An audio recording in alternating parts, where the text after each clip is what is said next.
안녕하세요. 오늘도 코인 체크로 함께하게 된 이채은입니다. 우리가 코인 시장 또 어떤 흐름 이어가고 있는지 오늘도 함께 보면 좋을 텐데요.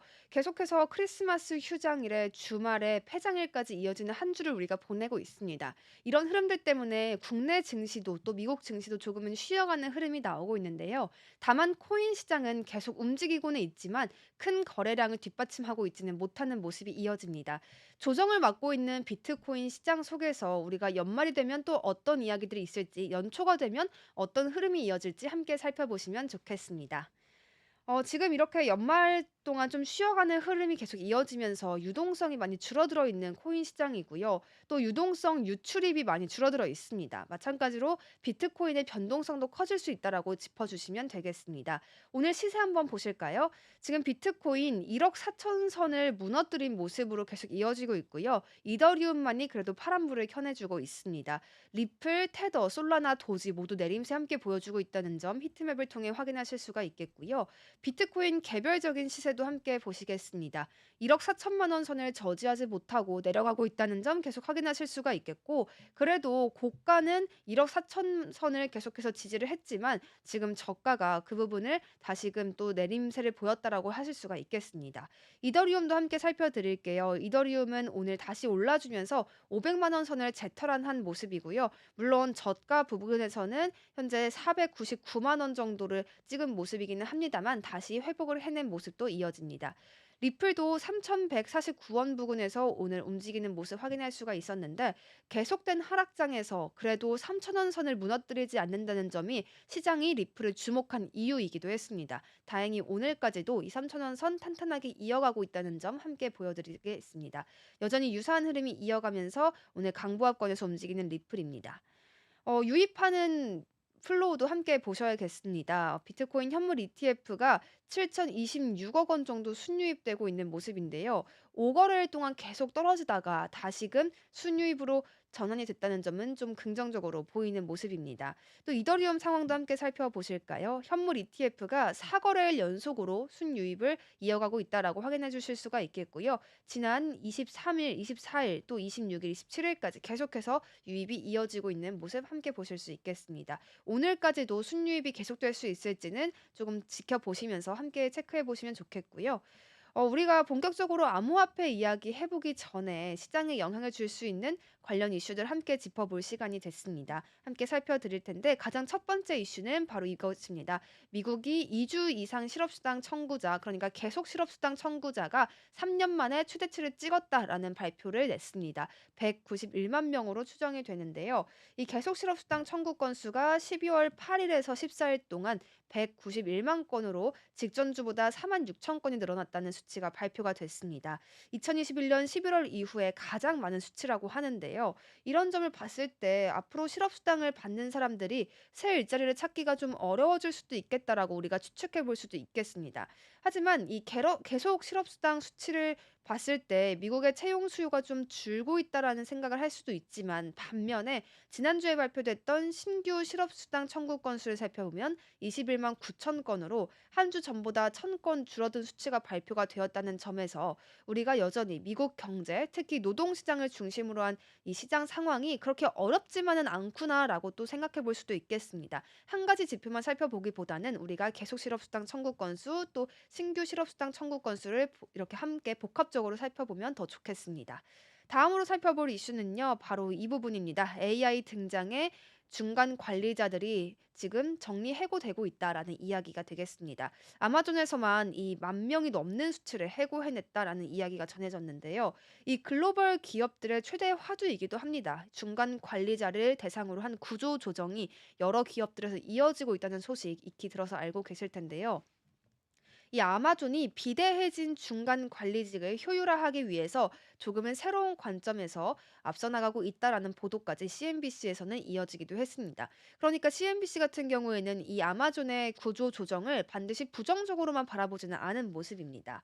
이 아마존 최고 경영자인 앤디 제시도 이런 이야기를 했다고 해요. 앞으로 내년 1분기까지 관리자 대비 개인 기여자 비율을 최소 15% 이상으로 늘릴 것을 지시했다라고 한 것인데요.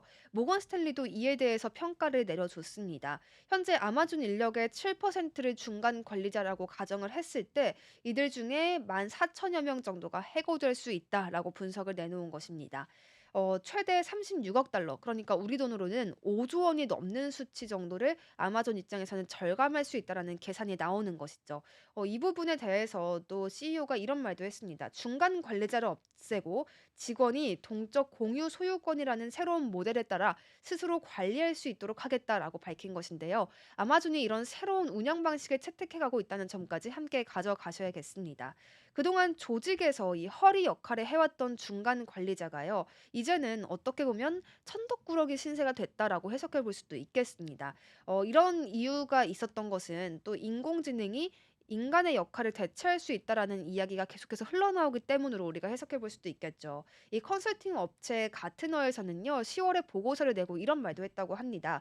AI를 통해 작업 자동화, 일정 정리, 또 보고, 성과 모니터링 같은 생산성을 충분히 높일 수 있다. 그러니까 인간의 이러한 역할들을 AI가 모두 대체할 수 있다. 오히려 더 잘할 수 있다라고 해석을 한 것이고요. 2026년까지 조직 5개 중 1개는 AI를 사용해 이 중간 관리직을 현재의 절반으로 줄일 수 있다고 전망하기까지 했습니다.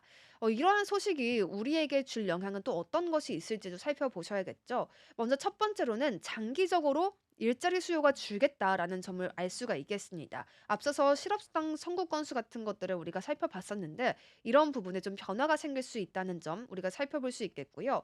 하지만 우리가 아마존의 근로자 입장이 아니라 단순히 우리나라 투자자의 입장으로 봤을 땐 AI 수요 더 늘어날 수 있겠구나. AI 관련 산업 아직 유망하구나를 살펴볼 수가 있겠습니다. 또 사람 인력을 대체할 기술이 이제 본격적으로 시작이 됐고 거기까지 기술력이 올라왔다는 점을 또 함께 가져갈 수도 있겠는데요. 지금 환율 같은 문제들 또 미국의 관세 폭탄 경고로 위기를 맞고 있는 우리나라 또 프랑스, 독일, 일본과 같은 상대적인 위기에 처해 있는 국가들의 입장에서는 이 미국을 제외한 국가들 대다수가 비슷한 수혜들을 좀 받아갈 수 있겠다라는 이슈로도 해석해 볼 여지가 있습니다. 물론 고용 시장에 대한 우려는 여전히 많이 큽니다. 하지만 무조건적인 악재로만 해석하기에는 약간의 무리가 있다라는 점을 가져가시는 것이 좋겠습니다. 이제 또 트럼프가 가장 큰 우리 경제 이슈의 쟁점이 되고 있잖아요. 머스크 말고 또 실리콘밸리에서 새로운 측근을 발굴하고 있다라는 소식까지 전해졌습니다. 어떤 내용인지 좀 더 살펴드리면요. 실리콘밸리의 주요 인사들이 이제 정치판을 흔드는 이런 트럼프의 퍼스트 버디, 최고 친구가 될 수도 있다라는 이야기가 나오는 것입니다. 이렇게 되면 차기 행정부에서 또 실리콘밸리의 인사들이 주요 요직을 차지할 수도 있다라는 분석까지 함께 더해 볼 수가 있겠는데요. 블룸버그 통신에서도 관련한 이야기를 내놓은 바가 있습니다. 트럼프 당선인의 결선에서 이 자문을 제공하는 일부터 행정부 내 공식 업무를 담당하는 역할까지 실리콘밸리 인사들이 곳곳에 배치되어 있다라는 분석을 내놓았는데요. 어떤 사람이 얼마나 영향력을 발휘할지는 아직 불분명하다라고도 덧붙였습니다. 그럼에도 불구하고 기술 산업의 리더들이 지금 현재 물밑에서 상당한 권력을 행사할 가능성이 있다는 점은 우리가 염두에 둘 필요가 있어 보입니다. 이 머스크 CEO 외에도 실리콘밸리에는 트럼프 당선인의 기술 분야 담당으로 활동할 만한 인사들이 굉장히 많이 있습니다. 이 실리콘밸리의 유명 벤처 캐피털 업체인 안드레센 호로위츠의 마크 앤드레센 공동 창업자 같은 경우가 대표적인데요. 이 트럼프 당선인의 고문 역할을 하고 있다고 전해졌습니다. 지난달 대선 이후에 이 트럼프 당선인의 마로라고 저택에서 시간을 함께 보내기도 했고요. 각종 조언을 건네고 있다는 소식까지 전해지기도 했습니다. 하지만 이 인물은 입각에는 크게 관심이 없는 것으로 전해져 있습니다. 또 입각에 관심이 있는 실리콘밸리 주요 인사도 있습니다. 그 부분도 함께 살펴드리면요. 트럼프 행정부와 함께 손을 잡고 있는 벤처 캐피털사인 크래프트 벤처를 설립한 데이비드 전 페이팔 최고 운영 책임자가 이달 초에 이 트럼프 2기의 행정부의 인공지능 암호화폐 이 차르직에 지명이 됐습니다. 그러니까 수장직에 임명이 되었다라고 봐주시면 되겠습니다. 대통령 과학기술자문위원회까지 함께 이끌고 있기 때문에 그 영향력이 더 커질 수 있다라고 전망이 되고 있는데요. 이 블룸버그 같은 경우에는 트럼프 당선인의 새로운 기술 참모들이 목소리에 더 귀를 기울이는 것만으로도 권력을 행사하게 될 것이다라고 이야기를 했습니다. 현재 우리가 AI 안전 문제라던가 암호화폐, 세금, 규제 같은 여러 정책들에 사실 직면해 있는데 이런 정책들에 큰 영향을 미칠 수 있다라고까지 분석을 내놓은 모습입니다. 이번에는 중국 소식도 함께 살펴보겠습니다. 중국의 경기가 얼마나 어려운지를 우리가 살펴볼 수 있는 한 가지 소식이 나온 것인데요. 스타벅스의 주가가 계속해서 떨어지고 있다는 점입니다. 매출이 나오지 않기 때문이겠죠. 어떤 이유인가 살펴봤더니 스타벅스 주가가 이달 들어서만 12% 넘게 떨어졌습니다. 계속해서 노조가 파업을 선언하는 여파도 일어나고 있고요. 또 커피 업계에서 경쟁이 심화되고 있다는 점까지 함께 살펴봐야겠습니다. 영업이익까지 8% 줄어들고 있고요. 또 연매출 증가세도 계속해서 줄어드는 모습 이어지는 스타벅스입니다. CEO 같은 경우에는 스타벅스의 원래 모습으로 돌아가야 한다라는 이야기를 하면서 좀 서비스 대기 시간을 단축하거나 패스트푸드점과 같은 이미지를 사라지게 하는 방식으로 여러 가지 어려움을 타개하는 경영 방식을 채택하고 있지만 고객 이탈을 막을 수는 없는 상황이다라는 분석이 계속 나오고 있습니다. 미국에 이어서 가장 큰 시장인 또 중국 같은 경우에 이 현지 업체와의 경쟁이 너무 치열하기 때문에 스타벅스가 매출을 계속해서 늘리지 못하고 있다라는 이야기도 나옵니다. 앞으로 미중 갈등이 더 심화가 될 텐데 그런 상황 속에서 스타벅스의 입지가 계속될 수 있겠느냐라는 의구심이 커지고 있는 상황이고요. 사실 과거의 미중 갈등 같은 경우를 살펴봤을 때는 미국에서 뭐 중국 때리기를 하더라도 스타벅스의 매출은 잘 나왔었거든요. 근데 중국이 지금 경기가 너무 어렵다 보니까 또 자국 내에 있는 업체들을 더 선호하는 경향이 강해지다 보니까 스타벅스가 이렇게 어려운 시간을 보내고 있다라는 이야기까지 나오는 것입니다. 다음으로는 엔비디아 이야기 한번 해보고 싶습니다. 개미들이 폭풍 매수한 기업이기도 한데요. 43조나 쓸어 담은 종목이라고도 합니다. 사실 AI, 이 인공지능 열풍의 최대 수혜자로 꼽히기도 하고요. 놀라운 수준의 주가 상승폭을 그려낸 대표적인 종목인데요. 올해 테슬라를 제치고 개인 투자자 1위 매수 종목으로 자리매김할 전망이다라는 분석이 나왔습니다. CNBC가 이런 소식을 전했습니다. 지난 17일 현재 개인 투자자들은 올해 300억 달러의 엔비디아 주식을 매수했다고 보도를 했고요. 또 스탠더드 앤드 푸어스 500 지수를 추종하는 SPDR S&P 500 상장지수 펀드 유입액의 거의 2배 가까운 수치다라고 이야기를 했습니다. 그러니까 얼마나 대단한 수치로 지금 유입이 되고 있는지를 우리가 파악해 볼 수가 있겠는데요. 반다 리서치에서도 이런 이야기를 했습니다. 일반 개인 투자자의 평균 포트폴리오에서 테슬라의 뒤를 이어 엔비디아가 10% 이상의 비중을 차지하고 있다라고 하는 것입니다. 굉장히 큰 비중을 가져가고 있는 흐름을 계속 이어가고 있고요. 올 초 같은 경우에는 5.5%의 비중을 차지했던 것과 달리 지금 같은 경우에는 10%나 되니까 큰 폭으로 비중이 늘어났다라는 점도 함께 살펴볼 수가 있겠습니다. 올해 한 해 동안 엔비디아에 유입된 개인 투자액은 3년 전보다 885%나 더 성장을 했다고 하니까 정말 어마어마한 수치가 유입이 됐구나라는 것을 느낄 수가 있겠습니다. 개인 투자자들이 이렇게 빠르게 주요 주주로 자리 잡은 것은 정말 놀라운 일이다라는 이야기들도 증권가에서는 계속 나오고 있는 모습입니다. 하지만 엔비디아의 고점 논란은 계속되고 있다는 점도 짚어드려야겠습니다. 앞으로 엔비디아의 매수세는 주가가 다소 힘을 잃으면서 어느 정도 둔화할 것이라는 전망이 계속되고 있고요. 또 월가의 기대치를 초과하는 그런 실적을 계속 내고 있던 엔비디아이기는 하지만 이제는 합리적인 수준, 그러니까 어느 정도 수준에 도달했기 때문에 이 이상의 실적을 낼 수 있을까에 대한 의구심을 계속해서 표현하고 있습니다.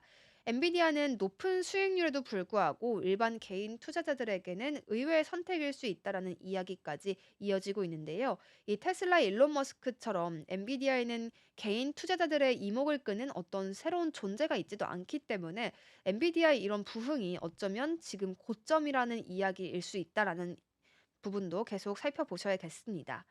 중국 이야기 한 가지 더 전해드리겠습니다. 금리 동결로 유동성을 흡수할 것이다라는 이야기가 발표됐습니다. 중국 당국이 사실 2014년 이후로 지금 최대 규모의 유동성을 회수하고 있는 모습 계속해서 나오고 있는데요. 내년에 미중 무역 갈등이 계속해서 고조가 된다면 그 상황에서 조금 대비를 할 필요가 있기 때문에 지금으로서는 유동성을 축소해가는 흐름으로 이해가 되면 되겠습니다. 블룸버그에서는 이런 이야기 했습니다. 중국 인민은행에서 3천억 위안 규모의 1년 만기 중기 유동성 지원 창구 금리를 연 2%로 동결한다라는 이야기 함께 전해줬는데요. 앞으로 금융 시스템에서 1조 1,500억 위안이 회수가 될 것이다. 이는 2014년 이후로 최대 규모다라는 이야기까지 전해졌습니다. 2025년에는 금리가 40bp에서 50bp 정도 인하될 가능성은 남겨져 있다고 합니다. 이번에 유동성 회수가 이 은행의 지급 준비율 인하 가능성을 높였기 때문인데요. 연말까지 관련 조치가 나올 가능성이 있다라는 점까지 함께 덧붙여지고 있습니다. 중국 당국에서는 좀 적절히 완화된 통화 정책과 적극적인 재정 정책을 통해서 경제를 지원하겠다라고 이야기를 했지만 사실 그만큼의 경기 부양책이 효과를 거둔 것은 또 아니었습니다. 내년 취임하는 도널드 트럼프 대통령 당선인이 또 어떤 정책들을 펼지, 어떻게 어느 정도의 관세를 부과할지에 따라서 앞으로 신중한 태도가 좀 필요해 보이는 상황입니다. 연준 의장이 매파적 발언을 한 것도 한 몫을 했고요. 또 중국을 포함한 다른 국가들도 섣불리 금리를 내리기가 어려운 상황이 계속 지속되고 있다는 점을 이 뉴스를 통해 가져가시면 되겠습니다. 현재 환율 문제가 굉장히 뜨겁습니다. 우리나라뿐만이 아니라 전 세계적인 흐름인데요. 이 페소 강세 타고 브라질로 몰리는 아르헨티나 여행객이라는 뉴스를 통해서도 함께 살펴보실 수가 있겠습니다. 지금 이 사진은요, 브라질의 한 해변에서 제트스키를 타고 있는 아르헨티나 관광객입니다. 이 정도로 아르헨티나 여행객들이 정말 브라질을 최대 여행처로 지금 삼고 있다라는 점들이 주목할 만한 부분인데요. 아르헨티나인들은 그 자국에서는 세 자릿수의 인플레이션에 굉장히 힘들게 시달리고는 있지만 해외에서는 강세를 띠고 있는 페소 때문에 계속해서 소비 여력을 좀 늘릴 수가 있는 상황이라고 합니다. 올해 아르헨티나의 물가가 110% 이상 급등을 한 상황인데 그에 반면 페소 가치는 21%만 하락을 했기 때문에 오히려 강세를 나타낼 수가 있던 것이고요. 페소가 브라질의 해외화를 대비했을 때 10년 만에 가장 유리한 수준을 기록하고 있다고 합니다. 우리나라에서도 엔화가 약세가 나왔을 때 일본으로 여행 가는 여행객들이 굉장히 많았었는데 지금 이 아르헨티나 같은 경우에는 그 수혜를 더 강하게 누리고 있다라고 봐주시면 되겠습니다. 브라질이 지금 얼마나 힘든 시기를 보내고 있는지 한번 살펴보시면요. 환율 방어를 위해서 150억 불을 투입했다라는 소식이 전해졌습니다. 인도나 브라질처럼 좀 신흥국들이 계속해서 통화 가치가 급락하는 상황을 겪고 있고요. 줄지어서 시장 개입에 나서고 있다는 점까지 보도되고 있습니다. 미국 중앙은행이 매파적인 스탠스로 돌변을 하면서 지금 신흥국들의 중앙은행 또 통화 정책을 좌지우지하는 상황이 이어지고 있다는 점이죠. 브라질 중앙은행 같은 경우에는 해와라 환율이요 사상 최고를 돌파했다는 점에서 시장에 적극적으로 개입을 했습니다. 6.3 해아를 돌파를 했다고 하는데 이는 역사적인 수치라고 하고요. 이 해와라 가치를 방어하는데 한 번 실패를 하고 2차, 3차로 계속해서 자금을 투입하고 있는 모습이 이어지고 있습니다. 이 해왈 환율이 요동치면서 증시에도 참 찬바람이 불고 있다라는 이야기가 이어지고 있습니다. 현재 브라질 상장지수 펀드의 공매도 잔액이 1년 만에 최대치를 기록했다는 점까지 살펴볼 수가 있겠고요. 한 전문가는 투자자들이 브라질을 포기했다라고 진단하기까지 했습니다. 브라질만 이렇게 어려운 게 아니라요. 인도도 참 어려운 상황입니다. 물론 인도의 증시는 큰 폭의 성장세를 이어가고 있다라는 점 지난 체크체크 시간에 전해드렸었는데 루피화 환율은 또 어려운 시간을 보내고 있나 봅니다. 루피아 환율의 사상 최고치이자 심리적 저항선인 달러당 85루피를 이미 돌파를 했고요. 강력한 개입을 지금 중앙은행은 하고 있습니다. 외환 시장까지도 지금 개입을 해야 하는 상황인데 달러를 국영은행을 통해서 굉장히 빠르게 매도를 하고 있지만 환율이 달러당 85루피 아래로 내려가지를 않고 있어서 참 걱정이 큰 상황이라고 합니다. 달러당 85.5루피 수준까지 또 상승할 가능성까지 열려 있다라는 이야기도 이어지는 가운데 연준의 매파적 기조가 신흥국 중앙은행들의 손발에 묶어놨다라는 이야기가 역시 또 한 번 흘러나오고 있는 인도 시장이기도 합니다. 이 신흥국의 통화 약세 배경에는 미국의 달러 강세가 있는 만큼 이 중앙은행의 개입만으로는 사실 한계가 있다라는 지적도 이어지는데요. 블룸버그에서도 이런 이야기를 했습니다. 신흥국 중앙은행들이 어려운 결정에 직면을 했다라고 하면서 달러 강세에 맞서서 막대한 비용을 들여 대응을 할 것인지 아니면 이러한 자국 통화 약세를 감수할 것인지 두 가지 상황에서 좀 선택을 해야 한다고 했는데 정말 진퇴양난의 상황이다라고 해석할 수밖에 없겠습니다. 우리나라 상황도 빠뜨릴 수가 없겠죠. 원달러 환율이 지난주에 1,480원을 장중에 돌파를 하면서 15년 만에 최고치를 찍었었는데요. 참 우려가 큰 상황이었습니다. 미국 연방준비제도의 이런 매파적 발언이 역시 한 번 더 영향을 줬다라고 해석하는 것이 좋겠고요. 또 한덕수 대통령 권한대행 국무총리에 대한 탄핵소추안 표결로 인해서 불확실성이 커졌다는 점도 한 가지 요인이 되었었습니다. 이렇게 원달러 환율이 계속해서 상승을 하면서 또 한 번 타격을 받아간 쪽은 유가였습니다. 환율 상승 때문에 주요소 기름값 11주째 계속해서 상승하고 있다는 소식 들려왔고요. 경유도 1,500원을 돌파를 했습니다. 오늘 같은 경우에는 S오일도 주가에 약세를 보였던 모습 이어졌었는데요. 이렇게 국내 주요수들까지 함께 영향을 받아가고 있는 모습인데 국제 유가가 내년 중국 경기 부양책 관련 외신 보도와 또 중국 정세 불안 지속 때문에 한 번 더 상승했다라는 이야기까지 전해졌습니다. 수입 원유 가격의 기준이 되는 두바이 유가요. 일주일 전보다 40센트 올라 있고요. 현재는 73달러 70센트에서 거래가 되고 있습니다.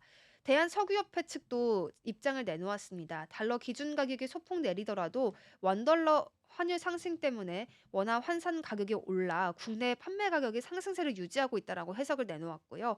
다음 주에도 가격 상승세는 계속될 것이다라고 예상을 해줬습니다.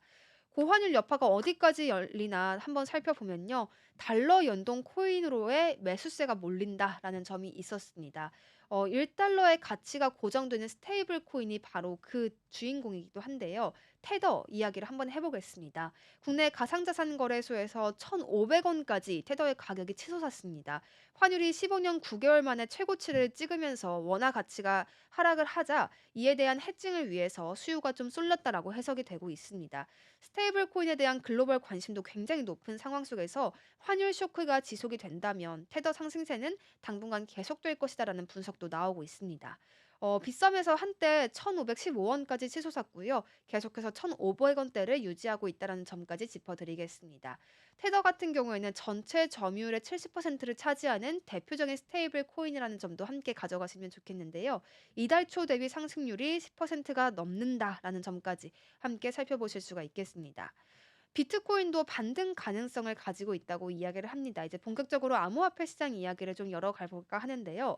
비트코인이 곧 강한 가격 반등을 보일 수 있다는 분석이 나왔는데 그 이유는 바이낸스 거래소에서 굉장히 즉각적인 매수 수요, 그러니까 테이커가 증가하고 있기 때문으로 풀이가 되고 있습니다. 비트코인이 올해 말 전에 심리적 저항선인 10만 달러를 재시험할 가능성이 있다라는 이야기가 계속해서 나오고 있는데 크립토컨트에서 활동하는 분석가들이 이런 분석을 내놓고 있기 때문으로 이야기가 나옵니다. 분석가들의 이야기에 따르면 10월 28일 이후에 바이낸스의 비트코인 테이커 매수량은 계속해서 높아지고 있다라고 하고 있고요. 테이커가 거래소에서 실행한 총 매수 거래량이 증가하고 있다는 점까지 짚어줬습니다. 이 테이커 같은 경우에는 시장이 제공하는 최고의 즉각적인 가격을 수락하는 구매자를 뜻하는데요. 이 지표가 증가한다는 점은 투자자의 관심 그리고 매수 압력이 증가하고 있다라고 해석해 주시면 되겠습니다. 또 이와 함께 트럼프 프로젝트도 이야기가 계속 흘러나오고 있죠. 디파이 시장을 흔들까라는 이야기인데요. 앞으로 지금 취임을 얼마 앞두지 않은 상황 속에서 대선 기간 동안 디지털 자산을 계속해서 늘려왔기 때문에 앞으로 취임이 되고 나면 어떤 영향을 또 시장에 줄 수 있을까 이 부분도 우리가 계속 논의를 해보고 있습니다. 아캄에 따르면 월드 리버티 파이낸셜로 추정되는 주소에 현재 약 7,484만 달러 상당의 가상 자산이 보관되어 있다고 이야기가 나오는데요. 이 중에 이더리움이 71% 정도를 차지하고 있고 총 16,403 이더를 보유하고 있는 것으로 확인이 되었다라고 이야기가 흘러나왔습니다. 굉장히 공격적으로 이더리움을 보유하고 있는 트럼프 일가라고 해석을 해주시면 되겠습니다. 또 비트와이즈 같은 경우 상장지수 펀드 발행사이죠. 이 비트와이즈가 대규모의 비트코인 보유 기업을 추적하는 그런 ETF를 발행하겠다라고 신청을 한 상황입니다. 앞으로 1,000 비트코인 이상을 기업 재무에 보유한 기업들을 좀 편리하게 투자할 수 있는 방식으로 ETF를 채택할 투자자가 많아질 것으로 예상을 하면서 이러한 결정을 한 것으로 보이고 있습니다. 이 ETF에 포함이 되기 위해서는요, 시장 가치가 최소 1억 달러 이상이 되어야 하고요. 또 일평균 유동성은 최소 100만 달러 이상이 돼야 합니다. 공공유통 주식 비율은 10% 미만이어야 한다라는 조건들이 붙어 있다는 점 함께 짚어드리겠습니다. 기존의 ETF가 보통 회사의 시가총액을 기준으로 보유 종목들의 가중치를 부여하는 방식이었다면 이번엔 좀 다릅니다. 비트코인 보유량의 시장 가치를 기준으로 해서 보유 종목의 가중치를 부여를 하고요. 최대 25%의 상한을 설정할 예정이다라는 점까지 덧붙여졌습니다. 네, 이렇게 해서 오늘의 코인 이야기들 함께 살펴보셨는데요. 참 시장 상황이 이렇게 흘러가고 있다 보니까 좀 쉬어가는 흐름이 또 나오기도 하고 또 여러 가지 이슈들을 크게 받아가기도 하는데 유입량이 좀 줄어들어 있는 상황 속에서 앞으로 흐름이 어떻게 이어질지도 계속해서 확인해 가야겠습니다. 오늘도 내용이 좀 도움되셨길 바라겠고요. 앞으로도 더 다양한 내용으로 찾아오겠습니다. 함께 해주셔서 고맙습니다.